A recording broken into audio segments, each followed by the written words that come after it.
నమస్తే ఆంటీ. నమస్తే బేట. యాక్చువల్ గా అయితే మేము ఇక్కడ ఇప్పుడు కాదు అప్పుడు కాదు 30 సంవత్సరాల నుంచి చేస్తున్నామమ్మ. భవానీ శంకర్ చంద్రమ్మ కొడుకు ఆయన సపోర్టింగ్ కే చేస్తాం ఎప్పుడు గాని. ఆయన నేను 2 టైమ్స్ ఎలక్షన్ లో బయటికి రాలే.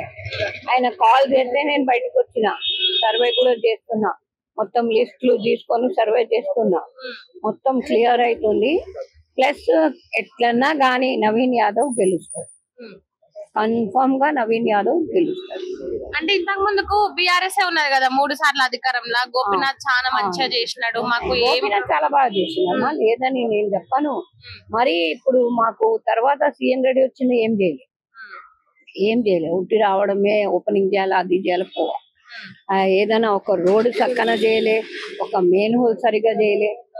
ఆయన ఉండి లాభం ఏంటి? కార్పొరేటర్ గా ఉంటే వచ్చి గల్లీలు చూడాలి, మందితో కలవాలి, అప్పుడే మంచిగా అనిపిస్తుంది.